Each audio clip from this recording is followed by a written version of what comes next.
Bienvenue à la revue de presse de l'actualité économique africaine. L'économie gambienne sur un nouvel élan, c'est APA News qui cite un rapport du Fonds monétaire international. La Gambie est en train de reprendre des couleurs et elle prévoit ainsi une croissance économique de 3% pour l'année 2017 après les incertitudes nées de la crise post-électorale de 2016. L'embellie économique notée en Gambie s'explique selon la source par un rebond du tourisme et du commerce associé à un regain d'intérêt des investisseurs directs étrangers pour l'énergie, l'agriculture et les transports.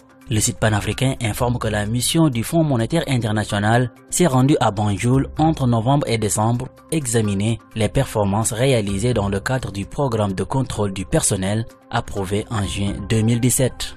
Au Burkina Faso, la Sofitex obtient l'engagement financier d'un pôle bancaire à hauteur de 17 milliards de francs CFA. Selon Ecodafrique, la société burkinabé de fibres et de textiles a procédé à une signature de cette convention d'un montant de 26 millions d'euros.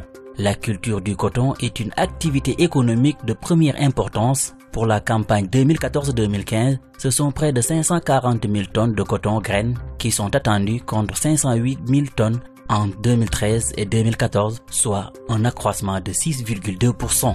L'agence Ecofin nous informe que les ports soudanais et béninois font perdre au port de Douala plus de 50% des parts des marchés tchadiens et centrafricains. Après 5 ans d'hibernation, le deuxième forum tripartite Tchad-RCA-Cameroun sur les questions portuaires s'est achevé le 12 décembre 2017 à N'Djamena, la capitale tchadienne.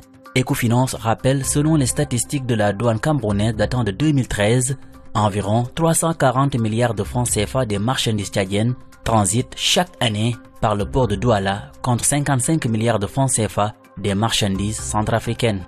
Au Libéria, la Banque centrale relève le capital minimum des compagnies d'assurance du pays.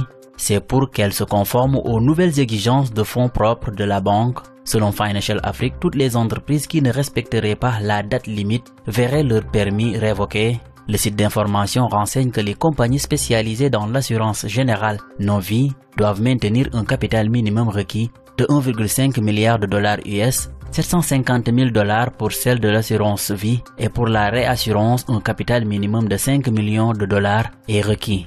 La mise en œuvre des exigences de fonds propres fait partie du programme de réforme de la banque visant à renforcer le secteur des assurances en assurant la sécurité et la solidité de l'industrie.